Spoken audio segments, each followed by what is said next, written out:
اور وہ آج چلے جائیں اڈیالہ کے باہر اپنی کابینہ کو لے کے چلے جائیں. یہ ہو نہیں سکتا سوائے ان 2-3 وزراء کے جو ریلیف کے کام کو دیکھ رہے ہیں کے پی کے میں, ان کو چھوڑ کے باقی کابینوں کو لے کے یہاں پہ آ کے بیٹھ جائیں اڈیالہ کے باہر. تصور ہی نہیں ہے کہ ان کو گرفتار کیا جائے یا ان کی کابینہ کو گرفتار کیا جائے. کے پی کے کے وزیر اعلیٰ اور وزراء یہ نظام افورڈ نہیں کر سکتا گرفتار کرنا, اور ان کی آج ہی ملاقات ہو جائے گی اگر وہ آج بھی اڈیالہ کے باہر جائیں تو. میری یہ رائے. عمران خان کہتے ہیں کہ میں دوبارہ تاکید کرتا ہوں کہ کے پی کے حکومت وفاق کی جانب سے اپنے شہریوں پر ہونے والے ملٹری آپریشن اور ڈرون حملوں کے خلاف بھرپور سٹینڈ لے. کے پی کے اور قبائلی علاقوں میں ہمارے دور میں امن آ چکا تھا اور ہمارے دور میں کوئی ڈرون حملہ نہیں ہوا. اب وہاں حالات جان بوجھ کر خراب کیے جا رہے ہیں تاکہ واحد عوامی مینڈیٹ والی پارٹی کو کمزور کیا جا سکے. خیبر پختونخوا اور قبائلی علاقوں میں آپریشن مسئلے کا حل نہیں ہے. وہاں کے مسائل مقامی نمائندوں کی مدد سے بات چیت سے حل ہونے چاہیے.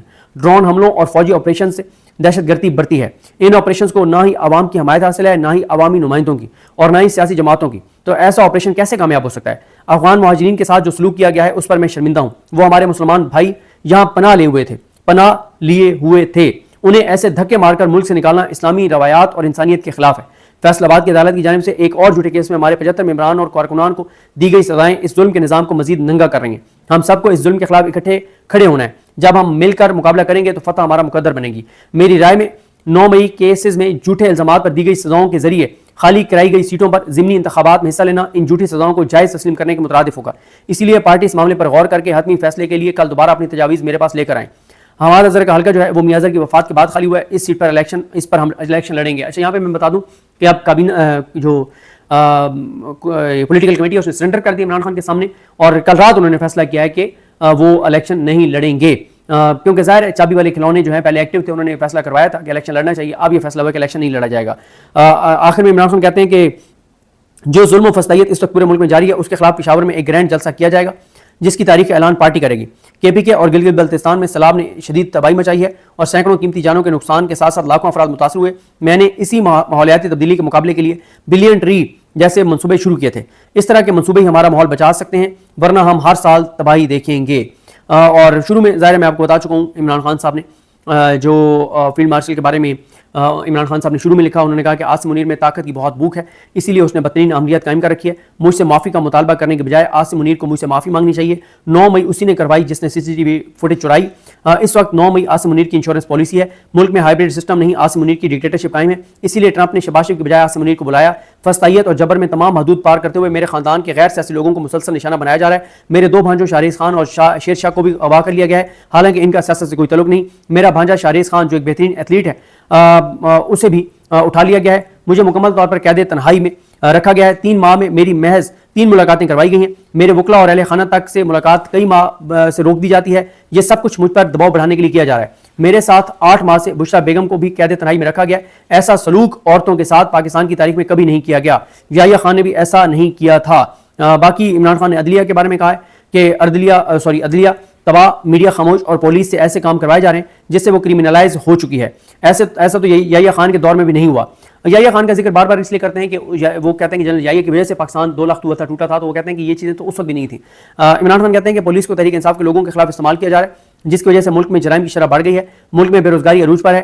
ISIFC سے معیشت ٹھیک نہیں ہوتی بلکہ عوام کے اعتماد اور قانون کی حکمرانی سے ٹھیک ہوتی ہے. ان چوروں کو ہم پر مسلط کر دیا گیا ہے. کرپشن اور منی لانڈرنگ کے ثبوت خود ISI مجھے دیتی رہی ہے. جو شخص بھی تحریک انصاف چھوڑ دیتا ہے اس کے سارے کیس معاف کر دیے جاتے ہیں. جب بھی ڈکٹیٹرشپ آتی ہے ججز کو ساتھ ملا کر ہی نظام پر قابض ہوتی ہے. اس وقت بے ضمیر ججز کی وجہ سے پاکستان میں قانون کی حکمرانی مکمل ختم ہو چکی ہے. 26ویں آئینی ترمیم کے بعد عدلیہ بالکل ہی غلام بن چکی ہے. بے ضمیر ججز انسانی حقوق کی پامالی کے خلاف ایکشن نہیں لے رہے. اگر ہمارے ججز ضمیر کے ساتھ کام کرتے, پاکستان کے لوگوں کو انصاف دیتے, ان کا خوف ہوتا کہ ان ججز کو خوف ہوتا کہ یوم محشر اللہ کو حساب دینا ہے, تو یہ جو ظلم ہو رہا ہے یہ کبھی نہ ہوتا. اس ظلم اور ناانصافی میں بے ضمیر جج برابر کے مجرم ہیں. یہ جناب صورتحال ہے. اور باقی میں دیکھ رہا ہوں کہ کوئی ایسا ٹاپک جس پہ بات کرنا ضروری ہے وہ رہ تو نہیں گیا, تو نہیں, میرا خیال ہے کہ 4-5 موضوعات پہ ہم نے بات کر لی ہے. مجھے اپنی دعا میں یاد رکھیں. اللہ کریم صاحب کا حامی ناصر. اللہ حافظ. Morning in the jungle, a big dinosaur was walking slowly. It was a beautiful day, and the dinosaurs were on their way to a friend S house for some tea and crumpets. As they walked, they heard a strange crack sound. They looked down and saw a huge egg rolling on the ground. Oh no! A baby dinosaur egg! It's lost! Cried the mother dinosaur.